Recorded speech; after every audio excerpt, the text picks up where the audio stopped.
Have you ever wondered what it was like to be a child in one of the most advanced ancient civilizations? Picture it. A young Aztec boy waking up before dawn, not to play, but to prepare for rigorous training to one day become a warrior. Or a girl learning intricate domestic skills, destined to sustain her family and community. But why did the Aztecs insist on educating every child, regardless of social status, in a world where this was unheard of? The answer might surprise you and change how you perceive ancient societies forever. Congratulations! You've just woken up in Tenochtitlan, sometime in the 15th century. The sun is barely creeping over the edges of sprawling temples, and the air smells faintly of wet soil from last night's rain. Your family is stirring. Your mother whispers instructions as she grinds maize for breakfast. Your father checks tools or polishes a weapon, depending on his rank in society. But that's not what's important today. Today is your first day of school. In this bustling Aztec capital, every child goes to school. That's not up for debate. It doesn't matter if your parents are powerful nobles overseeing warriors or commoners laboring in the fields. You'll attend, because this is not just about memorizing facts or learning trades. It's about survival. The future of an empire rests on children like you. And the Aztecs do not take that lightly. Now, you might be thinking, didn't only rich or royal kids attend school back in the day? Not here. Unlike most ancient societies where education was reserved for the elite, the Aztecs demanded universal schooling. From the second you could keep pace with a teacher's stern voice, you were sent off to be molded into someone useful, someone prepared. But the experience varied. Your school depended on who you were. If you were born into nobility, congratulations. You were heading to the Kalmakak. It's where the sons and daughters of leaders were groomed for the responsibilities ahead. Think future priests, military commanders, or scholars with a deep understanding of religion, history, and strategy. Don't be fooled, though. Your first day wasn't cushy. You might have expected privilege, being born into a higher station. But the Kalmakak's strict regimen didn't allow for softness. Chanting prayers to gods for hours, enduring physically taxing rituals, and developing discipline started right away. Imagine entering a room dim with the glow of ceremonial lamps, the sharp tang of incense stinging your nostrils, while your instructors, elders in strange, elaborate clothing, watched your every move. Now, if you happened to be born a commoner, you'd make your way toward the Telpokali, the school meant for the children of farmers, merchants, and tradesfolk. It wasn't glamorous, but the lessons were no less important to the empire. Here, you'd learn the skills your family relied on to put maize on the table: agriculture, craftsmanship, and, above all, discipline. And just like noble kids, you weren't going to be treated kindly just because it was your first day. In fact, the Telpokali education system demanded physical toughness, ensuring you be ready to serve in the military if the empire required it. Picture this. You walk in and hear the crack of wooden sticks being used in training drills. The scent of freshly cut wood mixes with earth trampled by countless feet, and your heart pounds as an older student nudges you forward, eager to see how the new kid will handle the day's challenges. But here's the wild part. Regardless of the school, the punishments for slacking off were the same. Out of line? Expect public scolding or physical tasks like hauling water or carrying heavy bundles. Rest assured, there was no playing hooky in an Aztec classroom. Think back to your life now. School probably never invaded every corner of your existence, right? Sure, there were assignments, but you could leave it behind for a few hours of freedom. In Tenochtitlan, life at school wasn't something you could separate from life at home or in the streets. The education system didn't just teach subjects, it taught purpose. You'd study rituals not because they were interesting, but because they held your future together. You'd practice farming techniques not as a random skill, but as the essential lifeline of an empire that needed to sustain millions. Physical drill after physical drill wasn't just to tire you. It was preparing you to defend your city against threats. Even nobility wasn't spared from the grind. You'd undergo grueling training. You'd undergo grueling training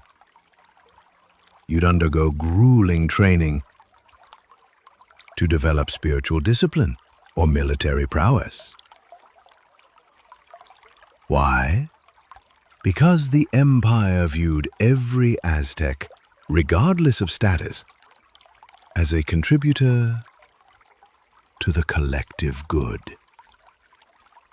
You could have the blood of rulers in your veins, but if you couldn't withstand the demands of education, you'd be unfit to lead.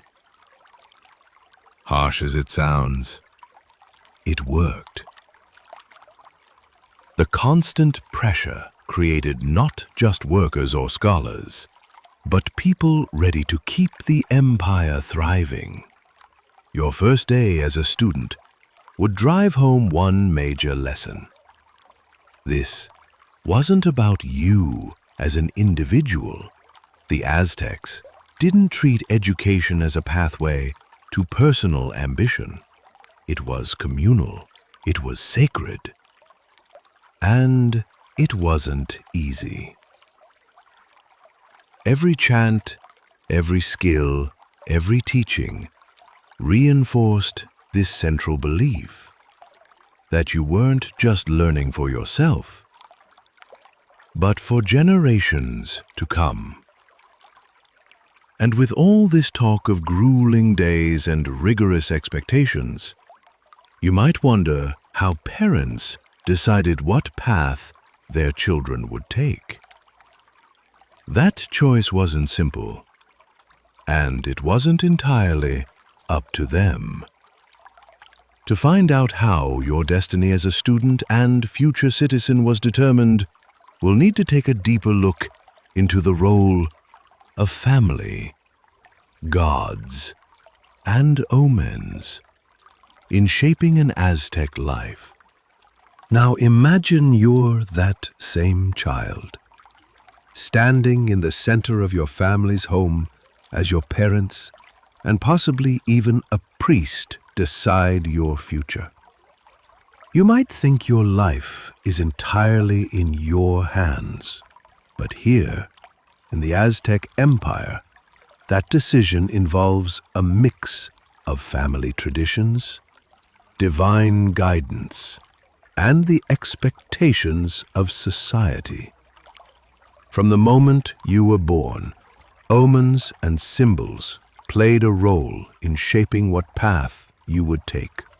It wasn't uncommon for priests to interpret the positioning of the stars, the timing of your birth, or even the behavior of the natural world to predict what kind of life awaited you. To an Aztec parent, this wasn't superstition, it was practical. The gods had plans for you, and ignoring those plans was unthinkable. But the gods didn't make these decisions in a vacuum. Social class heavily influenced the kind of life a child would lead. If you were born into nobility, your future had a certain clarity to it. Noble boys were trained for leadership roles, whether that meant ruling land, serving as military commanders, or ascending to the priesthood. These weren't light responsibilities, and the Kalmakak schools they attended rigorously prepared them for this. Imagine learning not just the intricacies of Aztec law and engineering, but memorizing sacred chants for hours or fasting during grueling rituals designed to test your spiritual strength. By the time you were done, you weren't just a student. You were a vessel ready to uphold the empire's most sacred traditions. Noble girls, on the other hand, had more specific pathways. For them, education often included training as priestesses, responsible for upholding the spiritual life of the community. These young women were taught prayers, rituals, and the delicate arts needed to maintain the numerous ceremonies that defined Aztec religious life. If you were born into the working classes, the expectations were no less intense, but the focus shifted. Commoner boys were sent to the Telpokali schools, where the emphasis was on practical skills. You'd train as a farmer or artisan. You'd learn the methods required to construct homes, work the land, or craft goods essential for trade. And, let's not forget, the military. Aztec warfare was relentless, and commoner boys were expected to build the physical toughness and mental discipline needed to defend the empire. From a young age, they were taught basic combat moves, drilled relentlessly, until these techniques became second nature. Girls of the working class also didn't have idle lives. While they didn't attend schools like the boys, they received instruction at home, learning skills critical for the survival of their families. You'd sit beside your mother, weaving intricate patterns into cloth, or learning how to grind maize into flour with a metate until your muscles burned. Cooking, sewing, even managing a household, all were seen as essential contributions to the community. It's a striking reminder of how much value the Aztecs placed on the contributions of women at all levels of society, even if their roles might appear hidden compared to the grandeur of priests or warriors. But here's where things get really interesting. While your class and gender definitely shaped your life, these weren't necessarily the final limits to what you could achieve. For boys especially, the path to upward mobility lay on the battlefield. If you were a commoner who showed exceptional skill in war, capturing prisoners for sacrifice or demonstrating bravery in the heat of battle, you could rise through the military ranks. Success meant more than just respect. It came with tangible rewards, like land, better clothing, and a chance to elevate your family's status. It's not hard to imagine the pressure this created, watching your older brothers or neighbors leave for a campaign, hoping they'd return not only alive, but victorious, with stories of their bravery forever changing their lot in life. Of course, not everyone thrived in the world the Aztecs built. Students who couldn't keep up with their studies, whether in rituals, warfare, farming, or domestic skills, didn't just get to shrug it off. Discipline was severe. Imagine the embarrassment of being publicly reprimanded or the exhaustion of being forced to carry heavy loads as punishment. Yet failure wasn't considered a final verdict. It was treated as a temporary setback. Teachers and family members often worked together to correct a child's behavior, ensuring they'd be given another chance to prove themselves.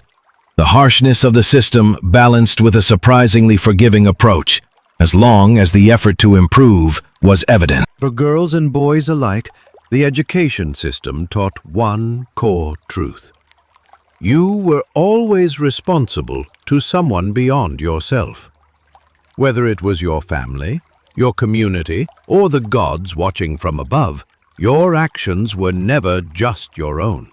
And while modern ideas of career choice might celebrate independence and self-expression, Aztec society thrived on unity, with every individual working toward a shared goal. It's the kind of structure that's hard to wrap our heads around today, where we value individual choice so much. But in Tenochtitlan, straying from your destined path wasn't just seen as disappointing, it was almost unthinkable. That said, none of this would have been possible without the innovative teaching methods that allowed the Aztecs to train every child so effectively. How did they build such a resilient system? Without books, computers, or anything that resembles our modern tools for learning. That's coming up next. Imagine walking into a classroom where there are no books, no pens, no chalkboards, just you, a teacher, and the tools of the world around you. That was education in the Aztec Empire. Unlike modern systems, where lessons are poured into textbooks or flashed on screens, the Aztecs had to work with what they had. And what they had was ingenuity. For starters, there wasn't an alphabet, not the way we think of it. Sure, the Aztecs used glyphs, but these were more like pictures than letters, and they packed a lot of meaning into each symbol.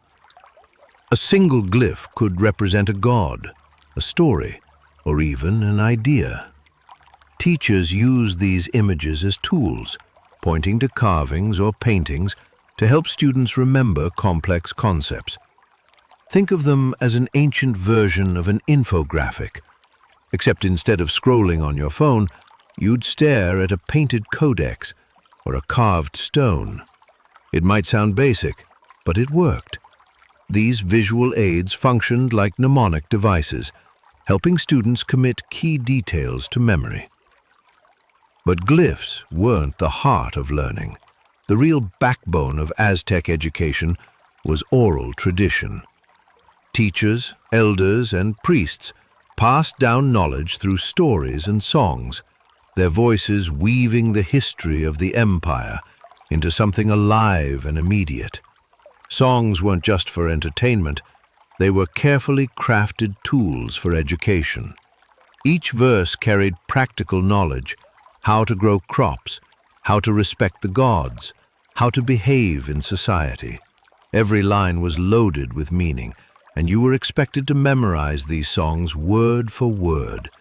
Miss a part? You'd repeat it until you got it right. The rhythm and melody made retention easier, and before you knew it, you weren't just singing, you were recalling a library's worth of cultural and practical information. Then, there was the hands-on side of things. If you were a boy, your education didn't stop in the classroom. Out in the fields or the workshops, you'd learn through apprenticeship. The first step in mastering a skill was trying it. Farming, for instance, wasn't taught with abstract lessons. You'd go out and dig, plant, weed, and harvest. Your hands would get dirty, your back would ache, and by the end of the day, you'd have learned how to feed the empire. For boys destined for military service, practice included weapon drills, sparring routines, and tactical lessons taught out in the open, with older boys helping guide the younger ones. They weren't reading about warriors, they were being shaped into them. Even trade skills were passed down this way. Picture a young boy in a bustling marketplace, learning the weight of cacao beans, both literally and economically. He'd watch as his mentor bartered, measuring out goods with incredible precision. By shadowing experts and participating directly, boys became proficient in skills that could sustain their families or their community. This wasn't an environment for theoretical lessons or abstract concepts. It was about immersion, about learning by doing. And, speaking of immersion, religion surrounded everything.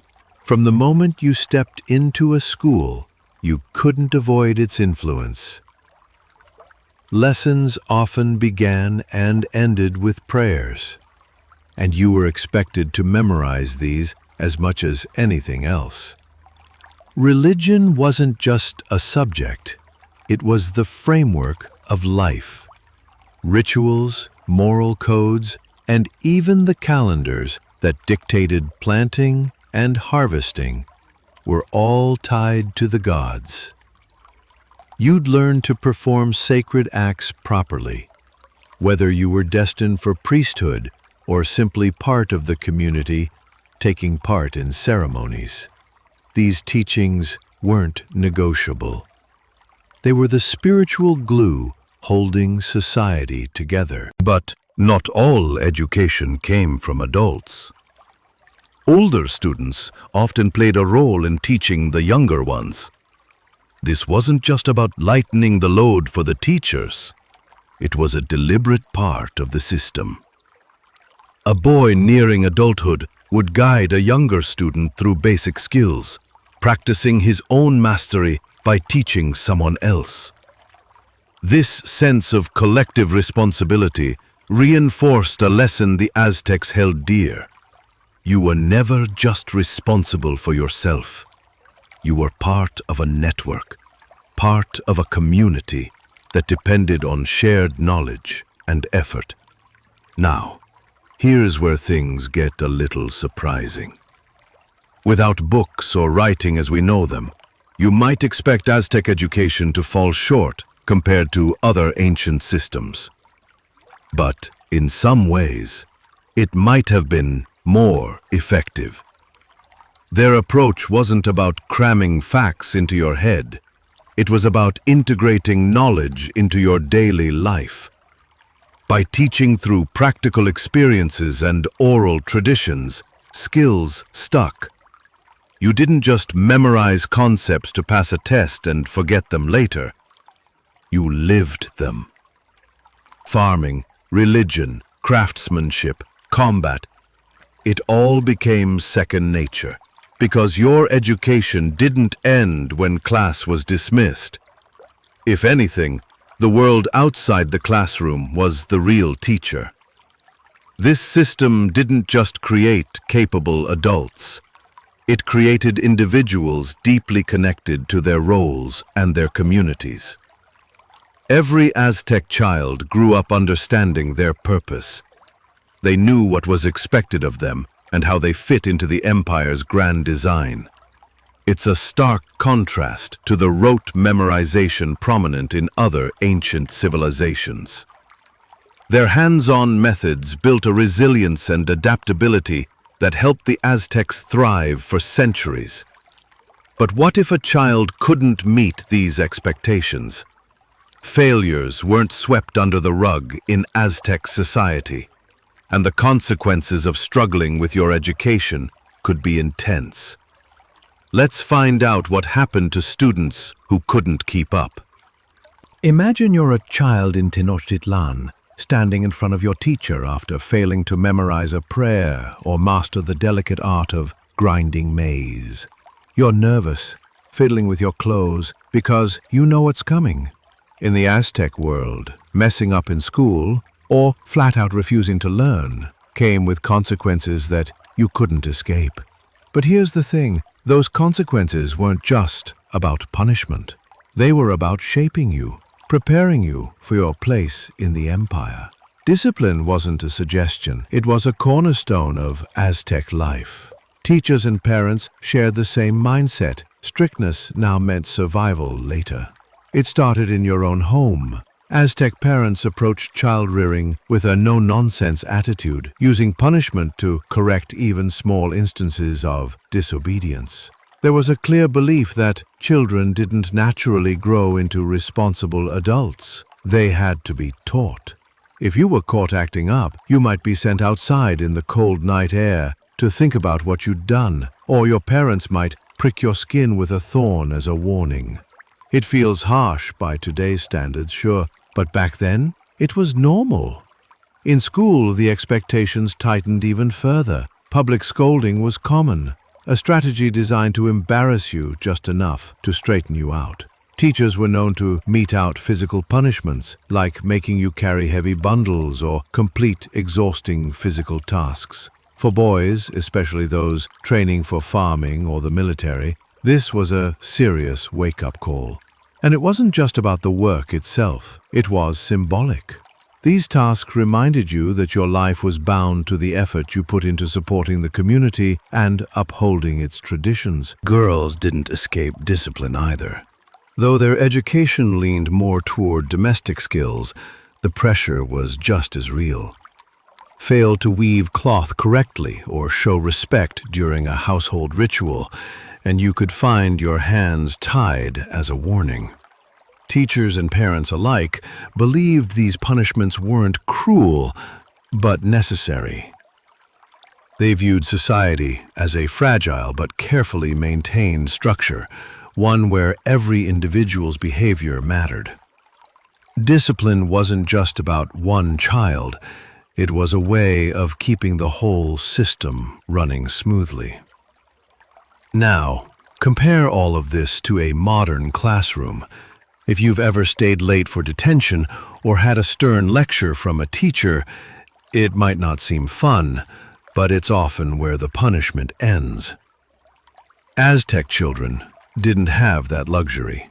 Mistakes or disobedience weren't just frowned upon, they risked disrupting the balance of the community. The stakes were simply higher. In today's world, failure in school might mean trying again or choosing a different path. In the Aztec world, it could mark a loss of honor for your family.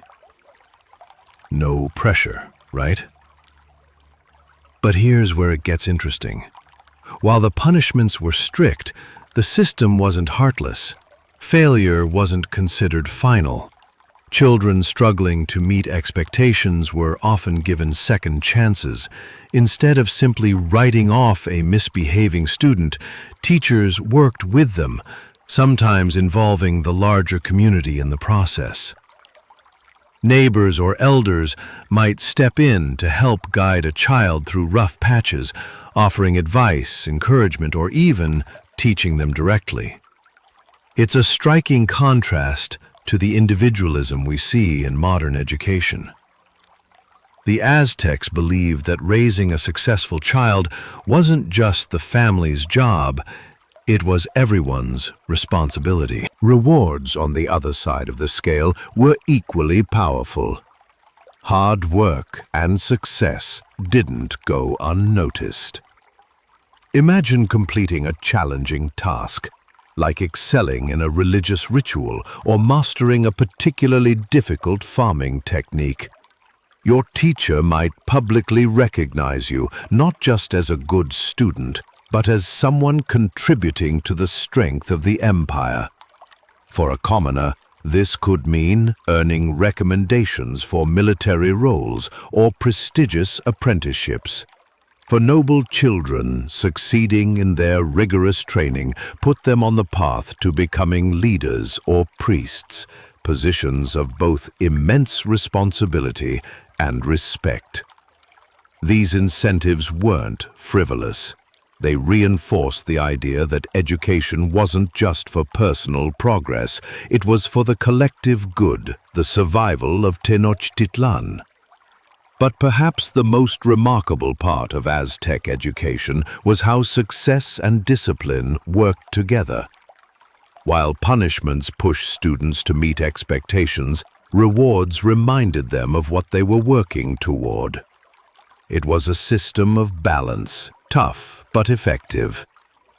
By the time children graduated into their adult roles, they weren't just prepared, they were molded into resilient individuals who knew their place within society and embraced it.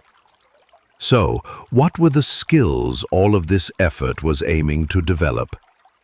Regardless of whether you were a future priest, artisan, or warrior, there were certain abilities every Aztec child had to master before stepping into adulthood. These skills weren't just practical, they were the foundation of an empire.